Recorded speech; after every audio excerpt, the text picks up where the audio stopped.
Hey guys, welcome back to my channel, or welcome to my channel if you're new here.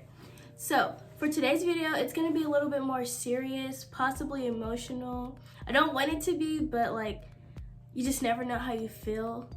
You just never know what feelings are just going to get thrown out there and stuff like that. But yeah. So, for today's video, I'm going to be talking to you guys and just telling you guys my story time on how I got burned. And this video is kind of hard to make because it's just a very emotional and traumatic experience to talk about and kind of relive in a way. So it's kind of hard, but I don't know, I just really wanted to share my story with you guys just so you can get to know me better and just know the other piece of me, stuff like that. But yeah, and just to get this out of the way and just to tell people, I don't mind if you ask me about my scars or ask me what happened, but I just think it's the way that you say it or the delivery and how you're asking me. Because if you just say, "What's that on your face?" that's kind of rude. It's very rude. And I don't speak for every burn survivor when I say this, because some people are just very different. Some people take things very differently, and you just don't know how a person is personally, just their level and how they feel about the situation, if they want to talk about it or not. So how I got burned was I was in my crib and I was taking a nap, and I think I was around 1 year old, maybe a little bit less than that, or probably around 1 year old. And I had a candle in my room, and then my cousin comes into my room and he sees the candle, and he's a child and fire is very interesting. It's just this burning hot light. It's very cool. So he went to go play with it and he found a bug in it, and he was eating chips, so he had this little chip bag, and he saw the bug, and so he put his bag in it trying to dig the bug out, but the bag caught on fire and the candle fell. And him being a child, he was very scared, so when it fell on my bed and the fire started spreading, he just left and shut the door and basically just pretended like nothing ever happened, because he is a child and he doesn't want to get in trouble. So he just leaves and basically forgets the situation.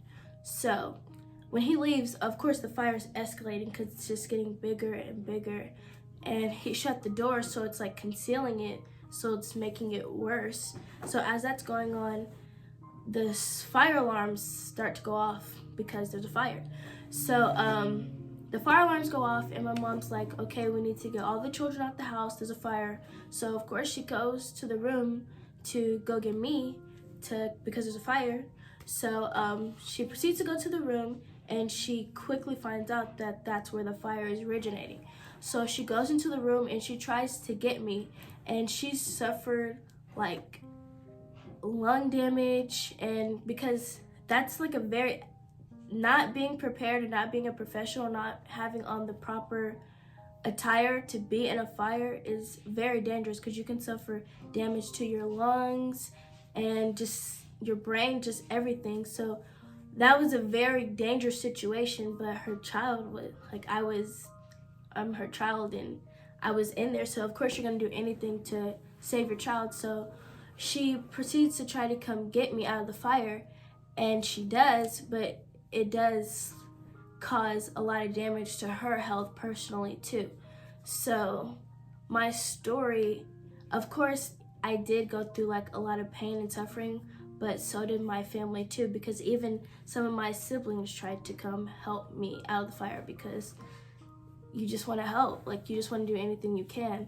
And so the firefighters finally get there, and they come and they take me from my mom, and they get everyone, trying to get everyone to the hospital, because I wasn't the only person who suffered damages to their health and stuff like that. Some of my siblings who tried to come, and just inhaling that smoke and just being exposed to that, especially as a child, because my siblings were young, is very, very bad for your lungs and just your insides in general and stuff like that. So we get to the hospital and everyone's just getting taken care of. And so when I get admitted to the burn unit, the first thing that they do in the burn unit is they check your age and the severity of your burns. And so I had third-degree burns, and over 50% of my body was burned. So I had very severe burns. So the first thing that they do when you're in like getting started on being in the burn unit is they do this thing called cleaning and debriding, and that's when they clean and like take off the dead skin and the tissue on your skin when you were burned. And then after they're done cleaning and your body is basically prepped, they surgically remove pieces of unburned skin, or in my case, they took some of my scalp and put it on my burned skin so it wouldn't be exposed. So after they did my skin grafts, the hospital that I went to didn't really know what they were doing.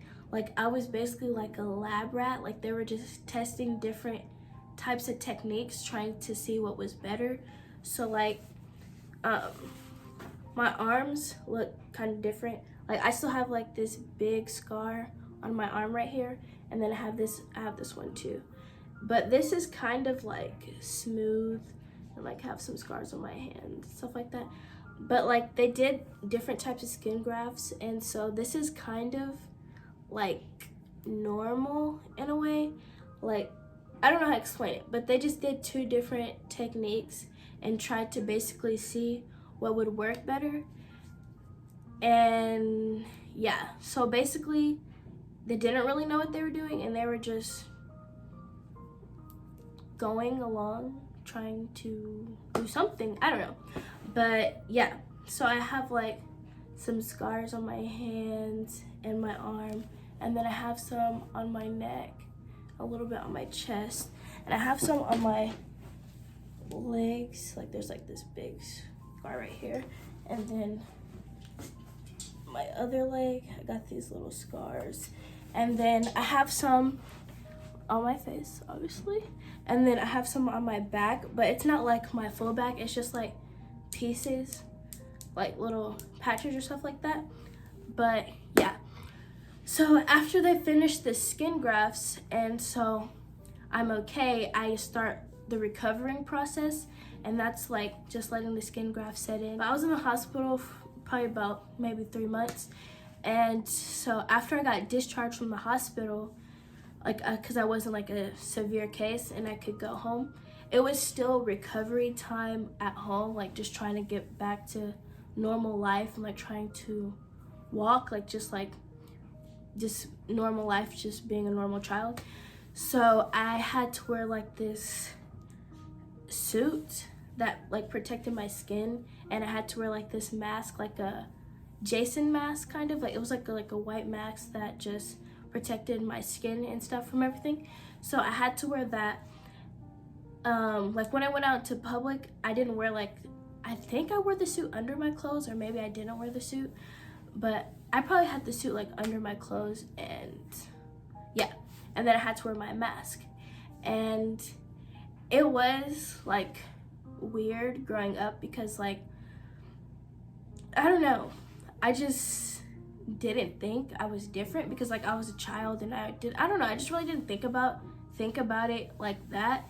So I didn't really know that I was different in a way. So when people would stare at me all the time, I'd be like, what are they looking at? Like, but yeah, like even still to this day, like I just get stared at a lot, and like no one says anything, and they're just staring. Like, cause I'm fine if you ask me, or my mother or something, but just staring at me is just, it's very rude, and it makes me very uncomfortable. When I was about to start school, my mom told me about like my story and my situation, what happened, because I didn't remember this at all. Like, a lot of people have asked me like, how was it? Like, did it hurt? Does it still hurt? Did you feel the pain? Do you remember it?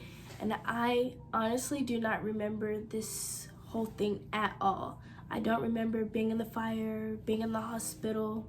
Like, I don't remember anything, and it's kind of crazy because it happened, that whole thing happened, but it's just not like recalling to me in my brain, so I don't remember how it felt or the situation at all, which I actually thank God for that, because it was a very traumatic experience. Like, my mom taking care of me this whole time, like I can't imagine how she felt because I almost died. Like I could have died.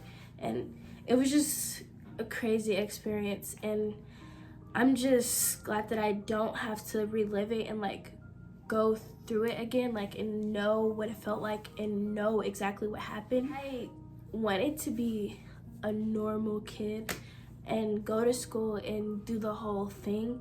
So when I got bullied, I would never tell my mom because I know she would go crazy, because she's very protective, and especially extra protective because what happened to me and how sensitive of a kid I was. So I wouldn't tell her when I got bullied and stuff like that because I knew she'd try to like control the situation, which I do thank her for like caring about me so much, because it really like helped a lot. But I didn't want to like be trapped in the house in a way, because I knew that she would want to put me in homeschooling, so I wouldn't have to deal with that. That's why I didn't tell her. But yeah, like the kids would like call me Freddy Krueger or a scary monster, stuff like that. It was like just little kid stuff because it was in elementary school, and I don't know, kids are just kind of mean. But yeah, it was pretty hard growing up and like going through that and not talking about it and just trying to deal with it and keep it in. But like, I don't know, it was just really hard. Like when I got bullied, I didn't really have friends because I didn't let myself open up to people. I just really made a barrier because I just felt people were already talking about me, so they obviously didn't want to be my friend. And some people made that very clear, that they didn't want to be my friend because I was scary and that I was a freak. So I automatically already thought that everyone didn't like me, so I just didn't really make friends. So when I would go through the situation and go through the bullying, I would just go to the bathroom, cry my eyes out, and go back to class, because I hate crying in front of people, especially in a bullying situation, because I hate the feeling of someone getting the best of me, or at least someone thinking that they got the best of me. And crying, I feel like in a bullying situation is like a sign of weakness and a sign of showing them that they got to you. So I never wanted to cry in front of people, so I'd go to the bathroom and cry and then come back to class like everything was normal, and just go home and pretend like I had a good day at school and nothing happened. And then I'd go to my room and cry myself to sleep. But eventually it got easier, and like I just appreciate my mom so much because she just made my life so much easier. And the kids would just say a lot of mean things that I started to believe. Like I started to believe that I was ugly and that I was disgusting and I was the monster that they thought I was. And it's just really hard to hear that as a kid. Like verbal abuse is a very tough thing to go through, because once they keep saying those things, it enters your mind and you start feeling them too. But my mom, she just really helped me, because she would always tell me that I was beautiful and that I was unique, and that that's not a bad thing. It's not a bad thing to be different. And she just celebrated my scars, and it just really helped, because it's just hard hearing all those things and hearing that people think what makes you different was ugly, and just her constantly reminding me and telling me how beautiful I was and to be confident. It was just easier to live and to accept myself and to just be confident. Like, she really helped me gain confidence within myself, because after a day of hearing so many negative things and coming home and hearing positive things, or before I go to school, I can just keep those things in the back of my mind and just know and have the confidence in myself. Because there's always going to be bullies, always. Even still to this day, people say things or comment things on my social medias, and you can't get away from that. Like, even adults bully adults. Like, there's always going to be someone who doesn't like you. There's always going to be a bully throughout life. So it's just how you deal with the situation. I know that I'm beautiful, and I'm very confident in myself, and I love myself, and that's all that I need to get through life. I don't need other people's recognition. I don't need their approval, because I have my own, and that was just really hard to get as a child. I wish I could just tell my younger self that it'll be okay. Like, you're beautiful, just be confident in yourself. And I don't know, I just really wish I could have told myself that, because I desperately sought other people's approval when I was younger. I just tried to fit in, and there was no way of me fitting in, because I obviously looked different, and it was just hard for me to celebrate my difference, and because people always put it down. It's just easier living life now that I'm more mature and that I'm more secure within myself. Like, a parent or just an adult figure in general can say everything. Like, everything my mom said definitely helped, but it's just different for other people. Hear someone else's advice, but they're not going through what you're going through, so they don't know how you feel or know how it is to walk in your shoes every day. So I wish I had that person to, like, a person, like a burn survivor, to talk to me and be like, it gets better, and like just have like a role model to look up to.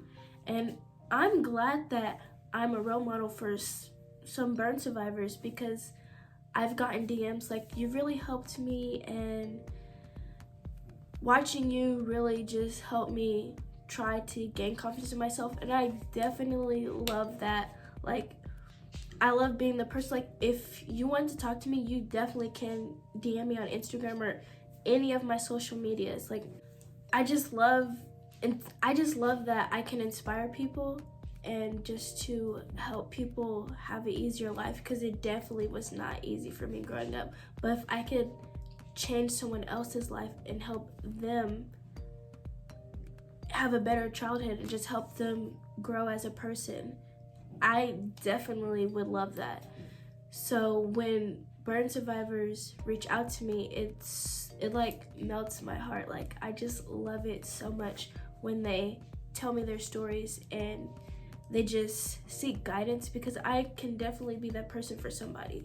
And because it would have been really great having it, but being it is such a great feeling. And just to know that you've changed somebody's life in a positive way, it's just the best feeling ever. But what I wanted to end this video with is a quote that I personally connect to. It's like my life philosophy. So it's a quote by Dr. Seuss, and it states, "Why fit in if you're born to stand out?" And I feel like that quote just describes me. I always tried to fit in. I always tried to just be in the background and just do what the other kids were doing. But I'm obviously born to stand out. I obviously already stand out. So why not just take that platform and make it into something positive?